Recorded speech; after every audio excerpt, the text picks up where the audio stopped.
Doğu Türkistan, Türkiye, Türk dünyası ve İslam dünyasında kendi vatanı için hayatını kaybeden bir şehitlerimiz için saygı duruşuna davetlisiniz. Hepimiz hayatta bir dakika saygı duruşunda bulunacağız.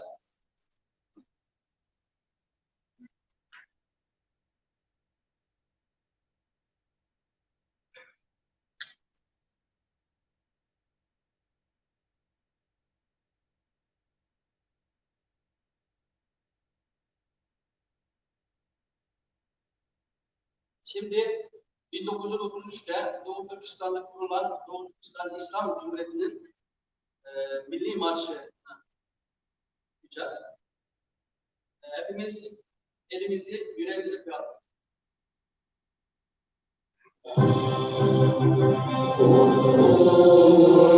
Yoluna sürekli bir kalbimiz sen için ey yurdumuz uzun pedal canımız hak için hem canımız adı kurban olsun Uğruştan kalbimizde harbi imanımız Allah üzerinde Bismillahirrahmanirrahim Aslı kalbi cengela Ezman evla Çıkacağım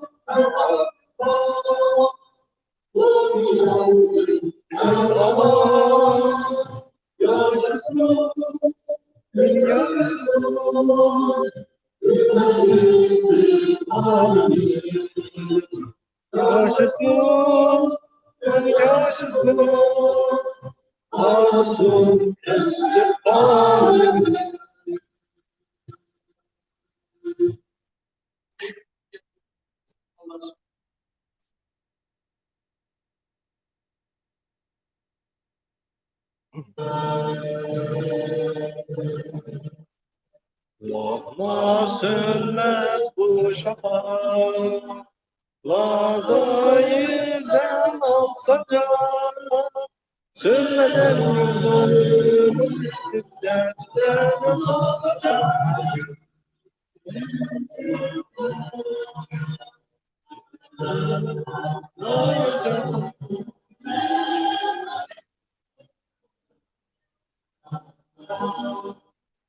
Çakma kurban olayım çekmeye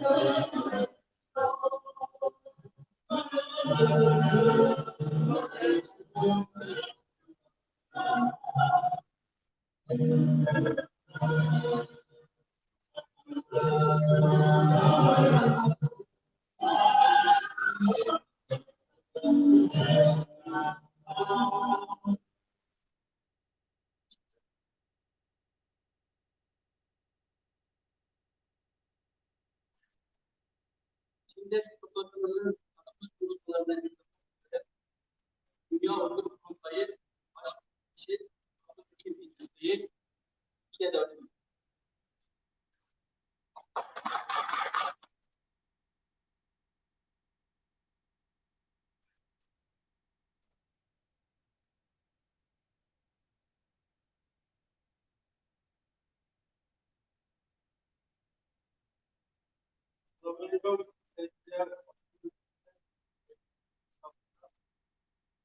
Bugün bizim geçen bir yüzyılda Doğu Türkistan halkı iki kere devlet ve bu devlet de Cumhuriyet şeklinde kurmuş tarihi görülüyor.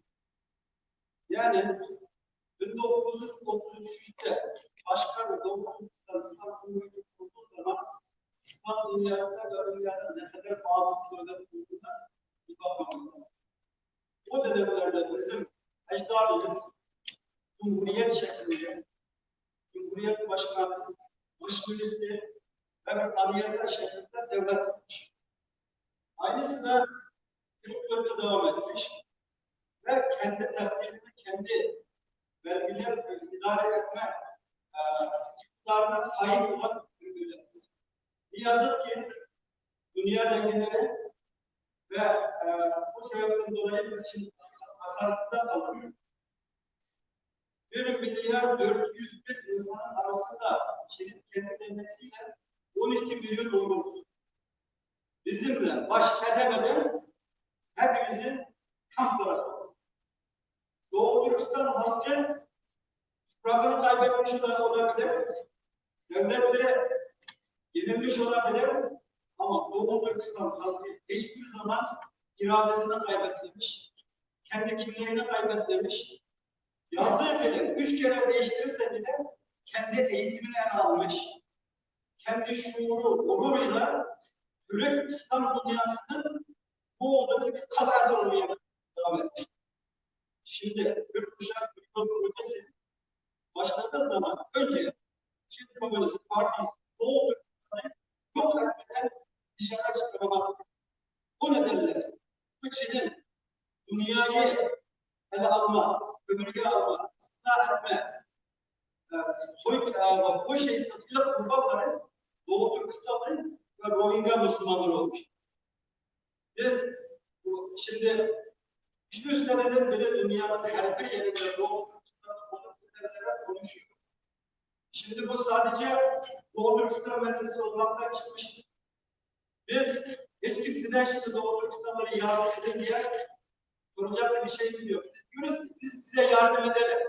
Çin'in nasıl olduğunu biz size söyleyelim. Çin geliyor. Bütün İslam dünyasına azı baktığımız zaman yer yerde Çin şirketlerine kurulmuş, rüşvetle korap edilmiş, demokrasiyi yok etmiş, evrensel insan kimliğini hücum etmiş bir durumda. Bunun için bizim bu büyük Ulu Sevin'de, Anadolu'da, Türkiye'de, Osmanlı tarihinin bu sınırlarda olmamız çok sevindiricidir. Bildiğiniz gibi Doğu Türkistan, Kaşgariye devletini kurup da padişahlara İstanbul'da bayat etmiş, mihraplarda hukuk okumuş böyle bir halk. Türkistan adıyla 2 kere devlet kuran bir millet. Şimdi bu fikre, bu ideyeye, bu diğere olan itikad için bu hücumlara mahkum kalmaktadır. Biz inanıyoruz ki Doğu Türkistanları bildirmeyecek. Bizi daha birleştirdik. Bizim azmimizi daha güçlendirdik. Biz bütün dünya Doğu Türkistanlılar teşkilatlarımız birleşti, fikirde, işte, hizmette birleşti. İnşallah Allah nasip ederse bu zulüm de bitecektir. Biz de kendi maksatlarımıza kavuşacağız inşallah. Hepinize saygı, ihtiramla salamıyorum ve bizim de gelecekte kuracağımız Doğu Türkistan, bütün Doğu Türkistanlılar için kutlu olsun, mübarek olsun diyor.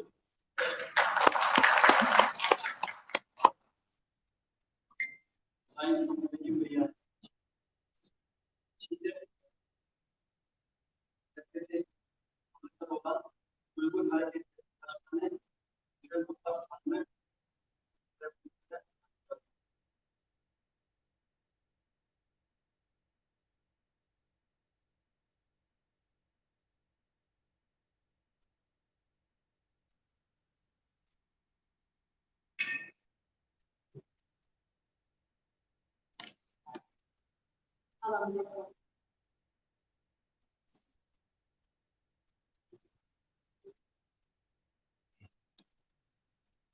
değerli basın mensupları, kıymetli misafirler, bugün burada sizler huzurunuzda bulunmak benim için büyük bir onurdur. Biz dün Ankara'da birçok siyasi partilerle verimli görüşmeler gerçekleştirdik. Bunun için çok memnunuz. Sizin de bildiğiniz üzere kardeş kelimesinin tersi aldık, karındaş demek. Yani aynı anadır, aynı boydan gelen kişiler. Yine aynı şekilde Peygamberimiz bütün inananlar kardeştir diyormuş. Ben de diyorum, hem aynı soydan gelen hem de aynı dine mensup bir kardeşimiz olarak karşılanıyor. Burası Doğu Türkistan'dan sonra bizim ikinci vatanımız, ikinci yuvamızdır. Bu nedenle aynı çatı altında soydaşlarımızla bir araya gelmek mutluluğunu ifade ediyor. Bir ailenin fertlerinden birisi sıkıntı çektiğinde diğerleri nasıl tutuyorsa Türkiye'deki kardeşlerimizle aynı şekilde bizim yaşadıklarımızla ilgili olarak büyük bir tutum içinde olduklarını biliyoruz. Özellikle son yıllarda hem Türklük hem de İslam karşıtı Çin komünist gücünün Doğu Türkistan'daki insanlarımıza yönelik soykırıma devam eden günlerde siz kardeşlerimizin bizlere sahip çıkması çok önemlidir. Buradan binlerce kilometre uzakta olsa da sizin kavimlerinizle ana vatan olarak yer eden Doğu Türkistan'da yaşanan zulme karşı sizlerden verdiğiniz desteği devam ettirmeniz ve haklı davanızı daha büyük sesle duyurmamız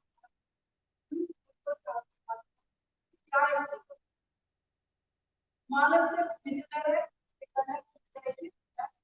Çin komünist ekonomik projeleri karşısında bir Müslüman ülke kendi yurttaşlarına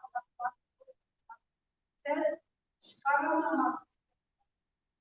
Çin, İslamiyet'in bizlerle derken Müslüman Uygurlar, Azaklar ve diğer Türk toplumlarının kanlı emek üzerinden kazandığı paralarla İslam dünya önü gelen tutmak.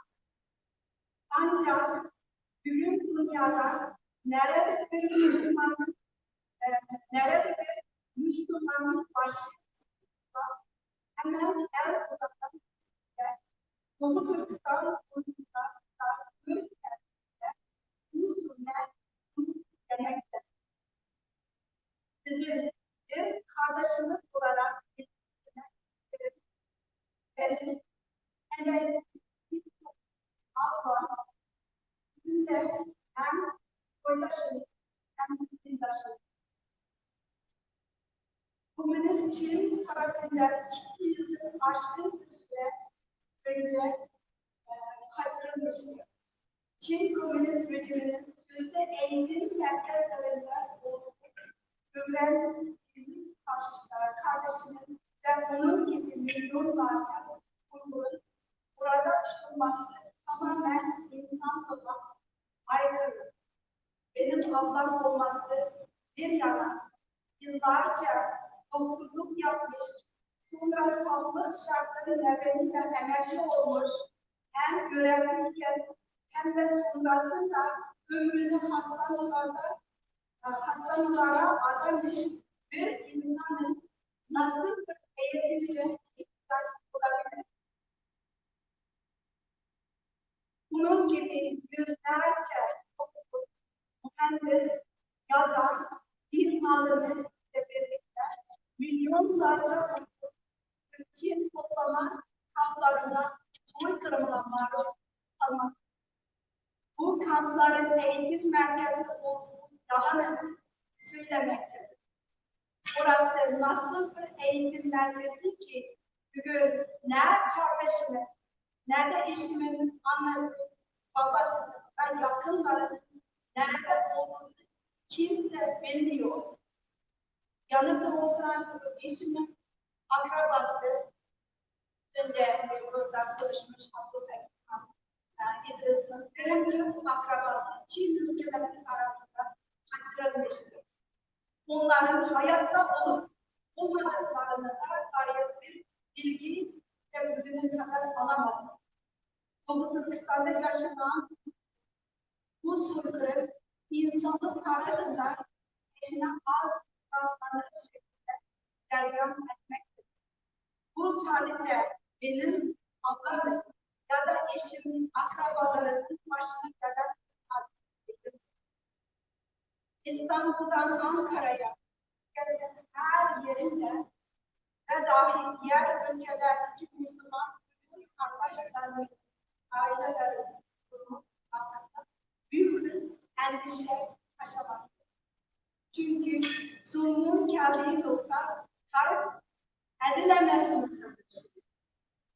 Sadece çocuklar Kur'an-ı Kerim öğrettiği için, başını örtüğü için, sizin gibi Türkiye'de ve akrabaları olduğu için insanlar birer ikişer evlerinden toplanıp Çin komünist rejimi gibi hem Müslüman olmayı hem de Uygur kimliğine sahip olmayı suç kabul etmiş ve bu iki kimliği yok etmek istemektedir.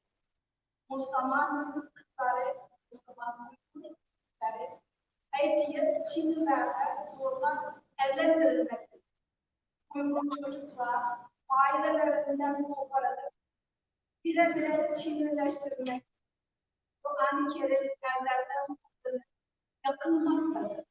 Kadınlar zorla kısırlaştırılmak. Dünya yeni bir süreçle karşı. Müslüman Uygur Türklerinin dünya ile irtibatını tamamen kesen Çin otoritarian rejimi onların sesini duyurmak isteyenlerin karşısında para ile satın aldığı propaganda sınavları ile çıkmıştır.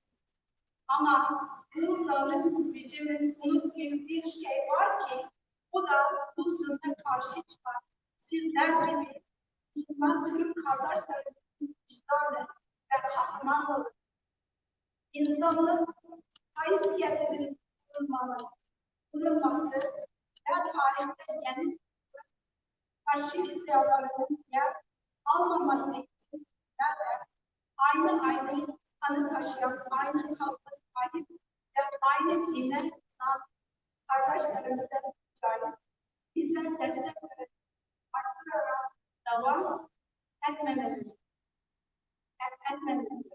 Halkı bu zulüm er veya geç bitecek. İki kere Cumhuriyet Devleti bugün bu iki Cumhuriyet anlayacak. İnşallah en kısa sürede hedefi yaşayacak düzgün hukuk İslam Cumhuriyeti tutmak ümidiyle hepinizi saygıyla selamlıyorum.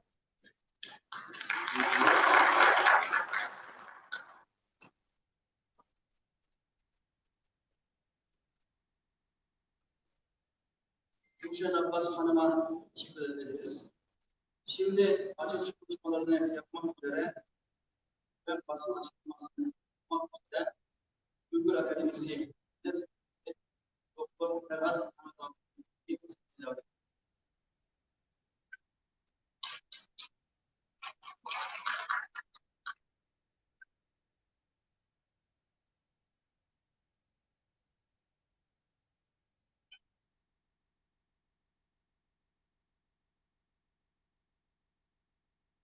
Değerli basın mensupları, ben kıymetli dost bayanı.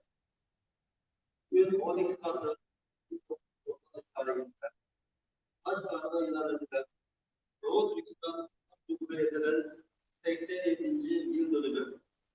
12 Kasım 1944'te Urdu'da ilan edilen Doğu Türkistan Cumhuriyeti'nin 76. yıl dönümü. Kutlu olsun. Cenab-ı Allah bizlere ya sıkmal, ya ölüm bilinciyle ebediyen var olacak Doğu Türkistan Cumhuriyeti'ni yeniden kurmaya nasip etsin. Bugün Doğu Türkistan ile ilgili net olarak bilinmesini gerektiğini düşündüğümüz 3 konuyu huzurunuzda üzerinde uygulayarak da sunmak istiyoruz. 1. Doğu Türkistan, Çin tarafından işgal edilmiş bir Türk toprağıdır. Çin tarihinde Doğu Türkistan başta olmak üzere Türkistan ve diğer bölgelere Şii yani Batı bölge veyahut Batı bölge ülkeleri denmekteydi. 1884 yılında Doğu Türkistan Çin Manço İmparatorluğu tarafından işgal edilince adı yedi toprak anlamına gelen Xinjiang olarak değiştirilmiştir. Yani adı üstünde olup gerçekler bu çakma adına yansımak zorunda kalmıştır. 1949 yılında Çin Komünistleri Doğu Türkistan işgal ettikten sonra ise Doğu Türkistan adını Xinjiang Uygur Özel Bölgesi olarak yeniden değiştirmiştir.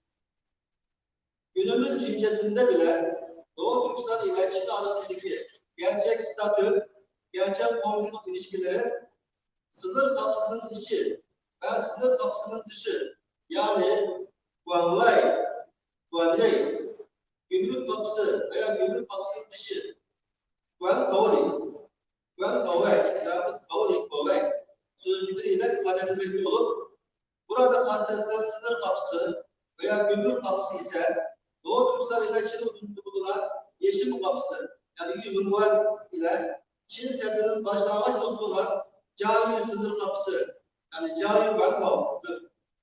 Buradan da görüldüğü gibi Doğu Türkistan'ın işgal edilmiş toprak olduğu su götürmez bir gerçektir. 2. Doğu Türkistan davası milli hak, hukuk ve özgürlük mücadelesidir. Bu gerçeği ve varabileceği bu boyutları en iyi bilen Çin devletidir. Bunun için Çin devleti 11 Eylül'den sonra oluşan İslami korku algısını terörizmle çok iyi harmanlamış, Uygurları aşırı dinci, terörist olarak ete getirmek için Çin'in içi ve dışında birçok tuzaklar kurmuş, terör olayları tezgahlayarak algı operasyonları yapmıştır. Beyin yıkayarak kendi elleriyle organize ettiği aşırı dinci kimseleri Suriye'ye göndermek yoluyla aşırı dinci, DAEŞ'li Uygur imajını yaratmaya çalışmıştır. Ancak Güneş balçıklı savunmaz. Bugün Çin devleti Doğu Türkistan davasına kurduğu komploları ifşa olmuş. Çin'in kendisi dünyanın ileri gelen ülkeler tarafından soykırımcı olarak suçlanmakta ve erkelenmektedir. Çin her ne kadar komplolar hazırlasın, tuzaklar kursun, gerçekler değişmez. Şunu tekrar haykırıyoruz. Doğu Türkistan davası milli hak, hukuk ve özgürlük mücadelesidir. 3. Doğu Türkistan'daki soykırım, Çin rüyası ve bir kuşak yol projesi için yapılan enerji güvenlik önlemleridir. 2010 yılında Çin ekonomik süper güç konumuna gelince tarihi yayılmacılık emelleri yeniden yeşermiştir. Asıl 2012 yılında Xi Jinping tarafından ilan edilen Çin rüyasının hedefi Çin ulusunun büyük direnişi olarak açıklanmakta olup küresel güç olma sevdasıdır. Eylül 2013 yılında ilan edilen bir kuşak yol projesi tarihi İpek yoluna yeniden yorumlanmış olup tarihi hedefi, nihai hedefi insanlığın ortak kaderi topluluğunu inşa etmek olarak açıklanmaktadır. Yani Çin rüyası, Çin'in dünyaya hakim olma hedefidir. Bir kuşak yol projesi ise bu hedefe ulaşmak için hizmet edecek olan araçtır. Çin'in hedefe ulaşmak için başlattığı projenin ilk durağı ise Doğu Türkistan'dır. Doğu Türkistan ise tarihi bir Türk yurdudur ve Uygurlar bu toprakların sadık bekçileridir. Çin felsefesine göre varlık devlettir. Çin ile komşu olmak veya Çin hakimiyetinin altına girmek ya asimile olmak veya yok olmak demektir. Uygurlar Çin'in geleneksel asimile etmekte boşa çıkarmış, milli ve manevi duruşuyla varlığını korumuştur. Çin rüyası ve bir kuşak yol projesinin enerji güvenliği kaygısı Çin'in anlayışına göre Uygurları yok etmeyi gerektirmektedir. Çin, Doğu Türkistan'da soykırıma başvurmuştur. Çin Milli Savunma Üniversitesi Rektörü General Livacov 2010 yılındaki Batı Bölge Teorisi başlığı yazısında şöyle demektedir. Genellikle Kazakistan, Kırgızistan, Özbekistan, Tacikistan, Türkmenistan ve Sincan, yani Doğu Türkistan, Orta Asya denmektedir. Orta Asya, Tanrı'nın bugünkü Çinlilere lütfettiği zengin bir pastıdır. Ey ahali, gördüğü gibi Çin'in soykırımı Doğu Türkistan ile sınırlı kalmayacaktır. Biz Doğu Türkistan davasını savunurken Türk milletinin ortak menfaatine olan sorumluluk duyduğumuz gereği şunu uyarıyoruz. Tıpkı merhum liderimiz İsa Yusuf Altekin'in dediği gibi bize bakın, ibret alın. Çin'i tanıyın. Süreymenlerini avlayın ve kendinizi koruyun. Tanrı Türkleri korusun ve yücelsin. Teşekkür ederim.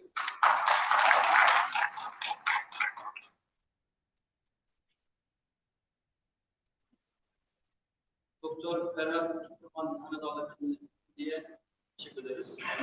Şimdi 12 Kasım 1933 ve 12 Kasım 1944'te kurulan Doğu Türkistan Cumhuriyeti'nin kuruluşları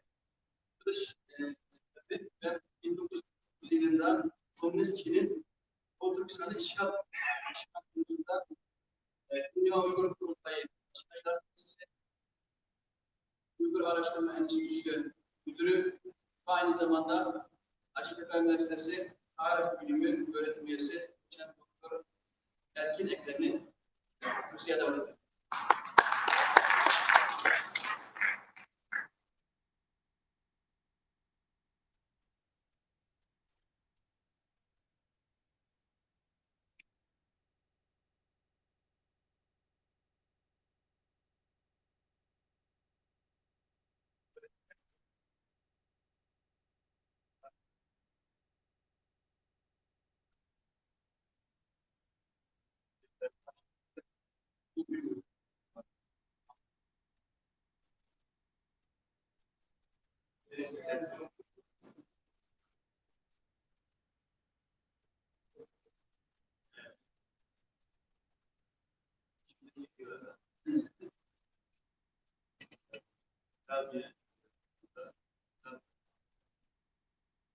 Şimdi Doğu Türkistan'da niye vakıf değil?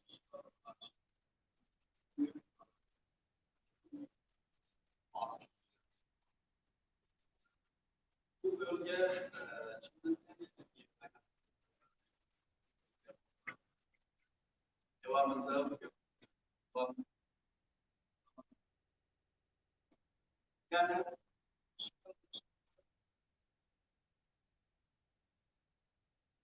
Beşiktaş'tan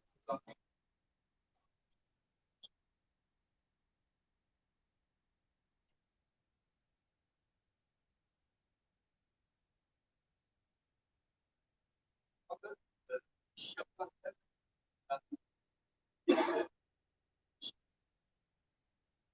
üç tane şart var. Yani adet ve imkan ve güç buluş alanı ve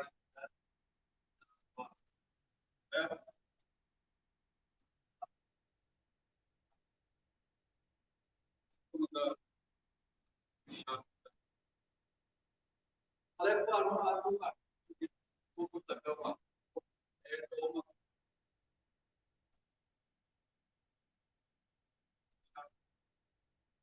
İkinci şart imkan ve İslam'ın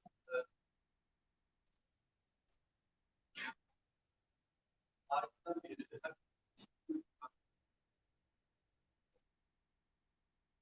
toplum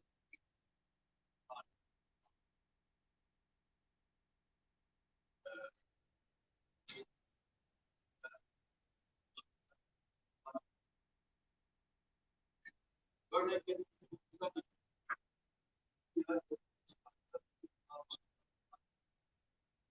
Hindistan'da Amerika'nın bunların da yetiştirdi.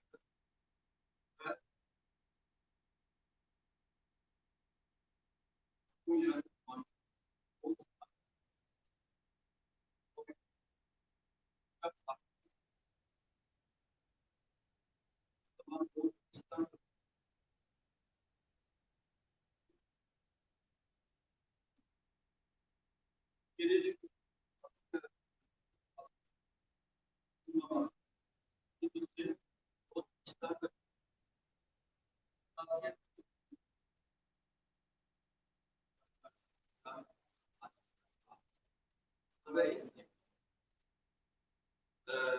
üçüncüsü koyunlar. Bu bölgeye bir parmak bölge altına geldi. Yani genel parmak ama genel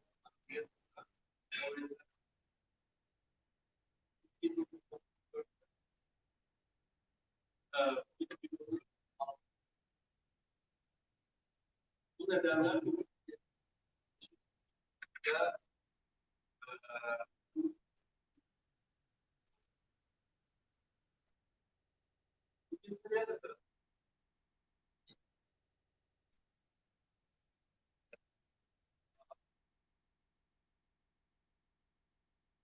dolayısıyla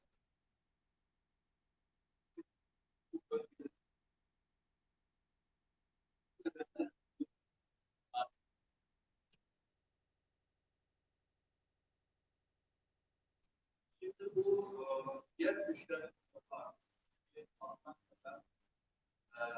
Başkomutan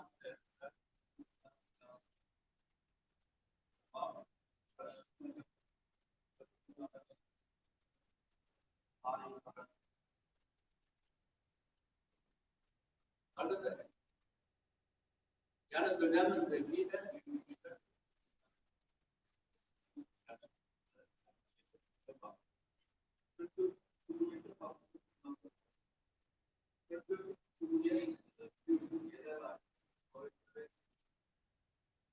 ancak Alman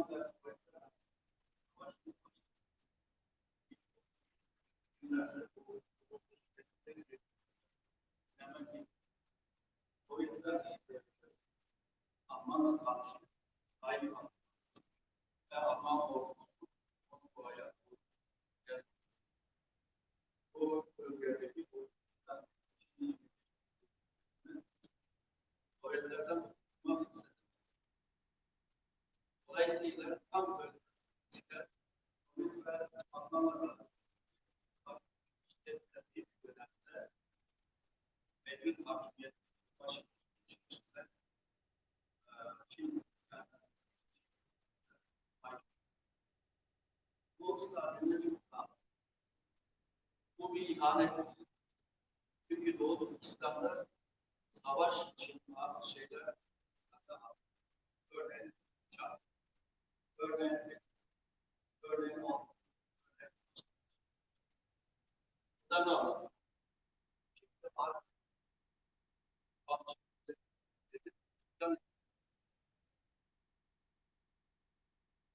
43 Temmuz ayında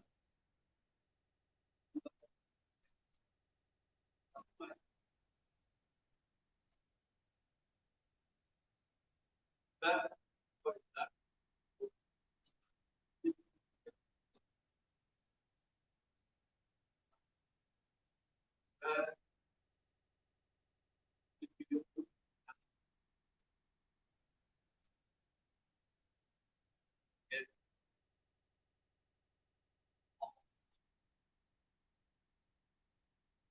bu ekip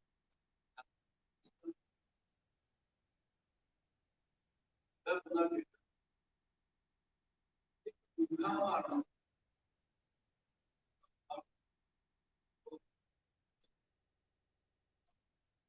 İslamlar var mı?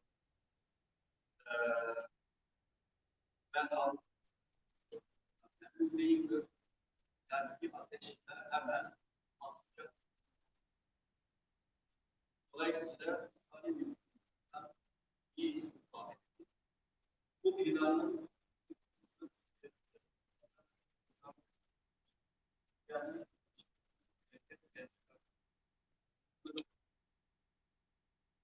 bu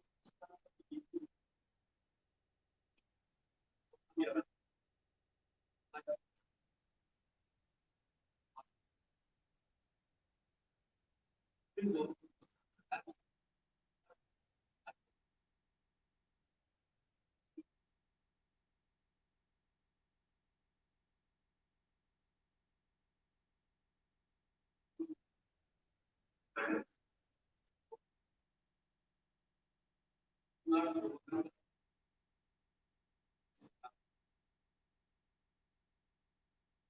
bir kere ama bu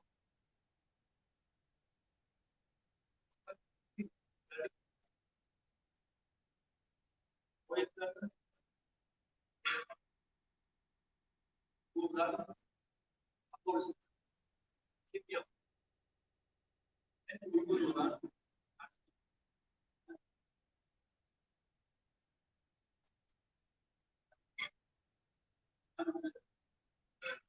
ne?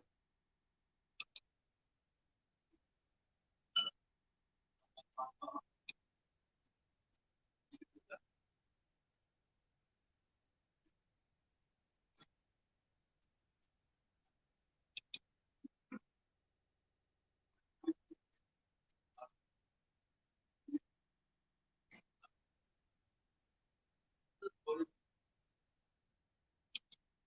aslında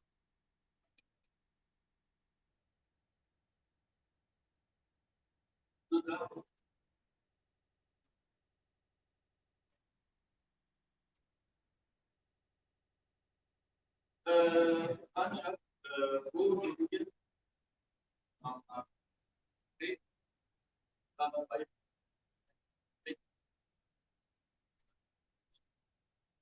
gerek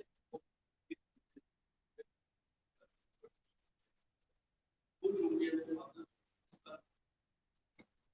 ve kullandığı harekatı gerek başkan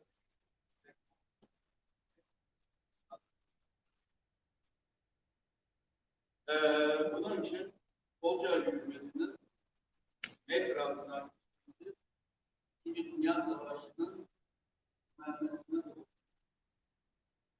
İkinci Dünya Savaşı'nda biliyorsunuz 5 yılında önce Batı cephe yani Avrupa cephesi Nisan ayında Avrupa'nın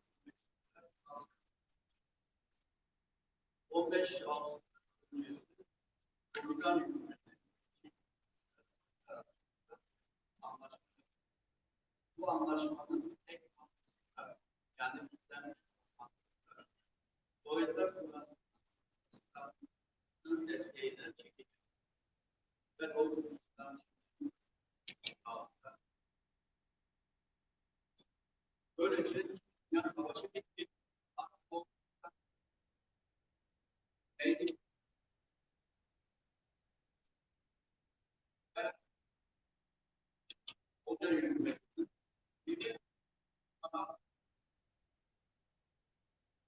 bir ay sonra dağıtmaya.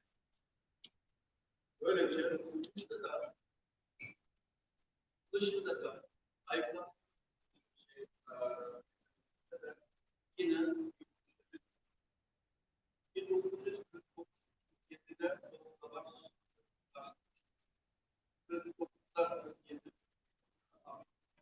hem Moğolistan'da hem 23 49 Nisan ayında İstanbul'da ancak Haziran ayında Stalin bu dönem kendisi dolayısıyla biz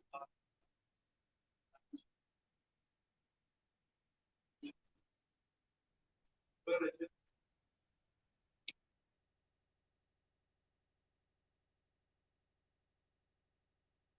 Brexit'i diyeyim yani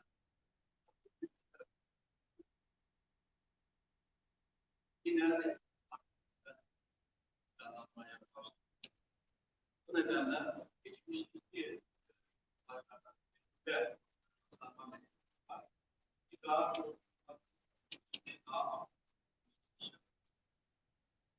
dolayısıyla bazen imkanlar vardı. Vaziyette iyi. Ama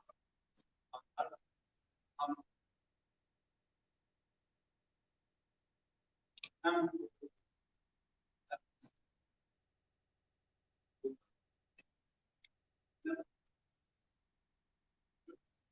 evet,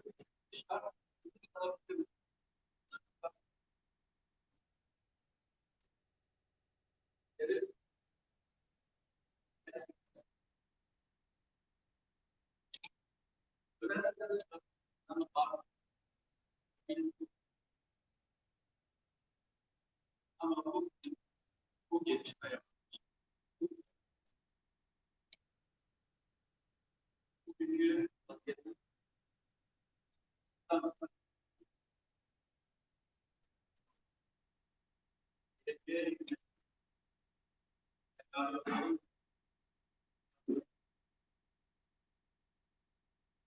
önemli bir politika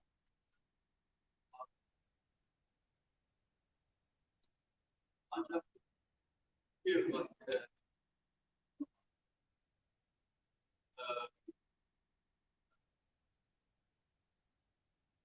ve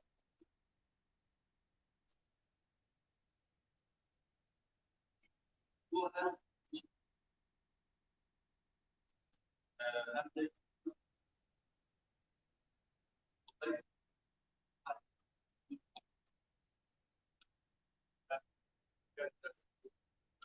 gün daha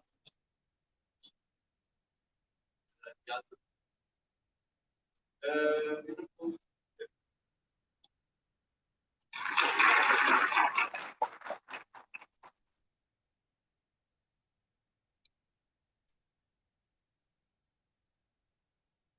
değerli basın mensupları, böylelikle basın toplantımızın sonuna gelmekteyiz. Şimdi basın mensuplarımızın sorularına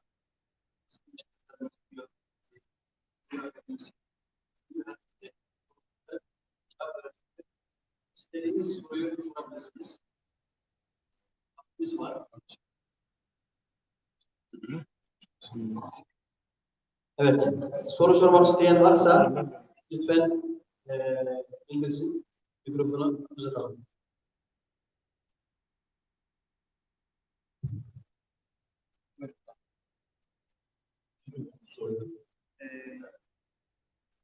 Evet. Doktor Emin Ekrem, Doktor Ferhat Mehmet Ağabey, Abdülhakim İdris Bey ve Ruşen Abbas Hanım. Dört kişi sorabilirsiniz. Evet, buyurun. Efendim iktidar kanadıyla ne tür görüşmeler yapıyorsunuz? Doğu Türkistan'daki baskıya karşı iktidar tarafından iktidar kanadına bir talepleriniz olur mu? Bu taleplerinize geri dönüş alabiliyor musunuz acaba?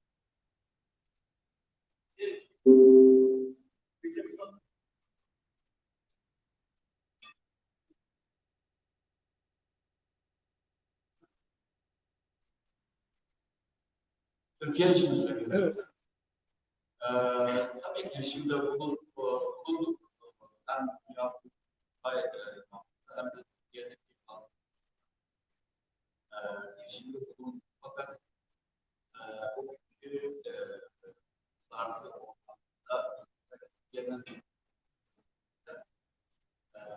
bu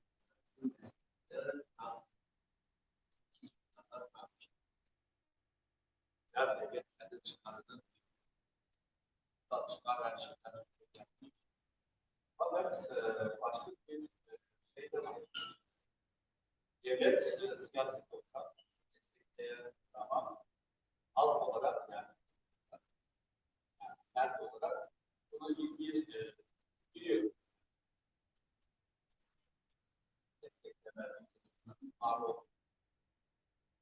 Türkiye bence bir şekilde devam etmez. Uygun bir zamanlarda yine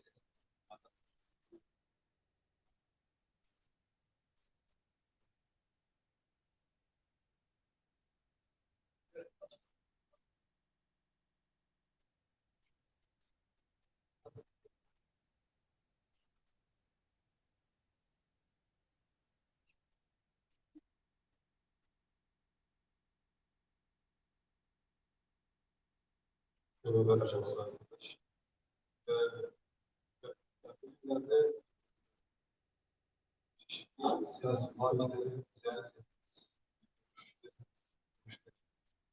etmemizi nasıl bir dönüş oldu size? Sizi takip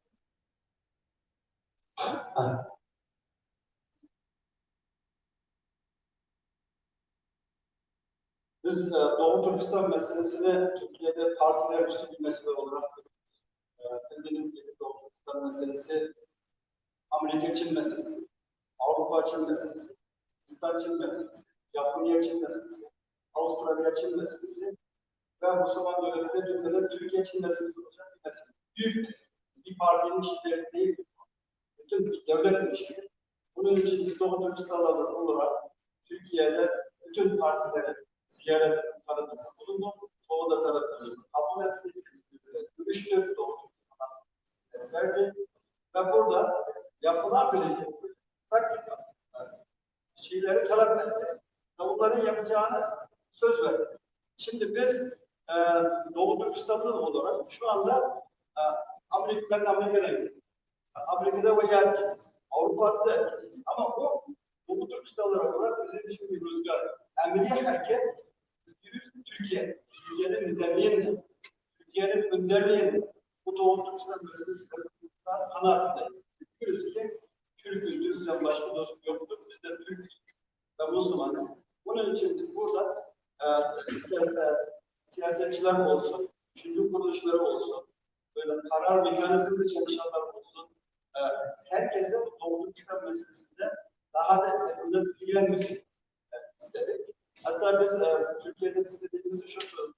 Dediğiniz gibi İstanbul'da 60-70 bin tane ünlü var. Yani bunların Türkiye'de eğitilmesi, eğitim görmesi, yani geleceğe harcı olması, yani bu Doğu Türkistanlar için de bir avantajdır. Türkiye için de bir şans gelecekte bu insanlar Doğu Türkistan'da çok böyle etkili olacak. Bizim böyle bir tarafımız var. İnşallah şu ana kadar iyi geçti. Bundan sonra buradan çalışıyoruz. Dediğimiz gibi dünya okulundayız. Her yerde işbirliği yürütüyoruz. Türkiye'de bir sürü teşkilatlarımız var. Her bakım aklında olan, her cemiyette kuruluş kuruluş. İnşallah bundan sonra iyi ilişkileri elde alacağız diye ümidiyle halklara kurmaya devam edeceğiz.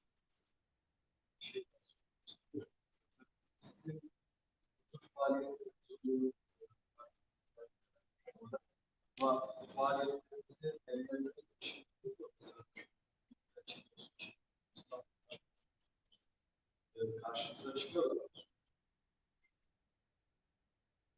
Ben de şimdi sırf propaganda için 10 milyar dolar para harcadı. Yani Türkiye'ye bıraktığı şeyi Amerika'da oyunları satın almış. Bütün milyaya satın almış. Batılarda da hepsi Doğu Türkistan'ları destekliyor. Bir sürü Çin'in böyle şey olan, ortak olan şeyleri var. Yani biz Türkiye'de de buluyoruz.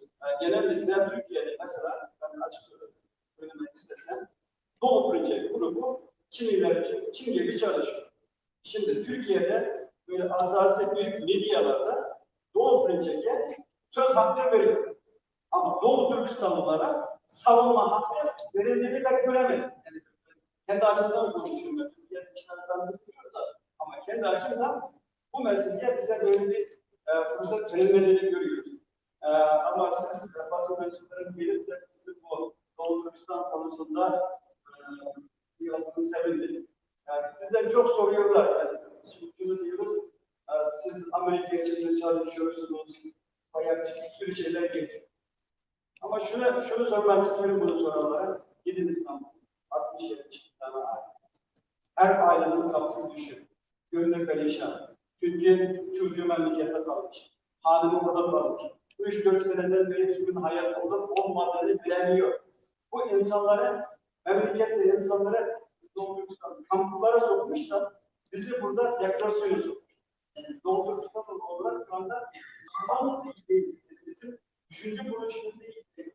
Yani bizim kardeşlerimizden böyle büyük bir şey istemedik. Sadece bizim gibi eğitim, sağlam, normal yaşam. Şeyimizi burada birkaç sene geçirsek inşallah bizim muhatabımız olacak. Bu yapılan hayatları hiçbir zaman unutmayacağız.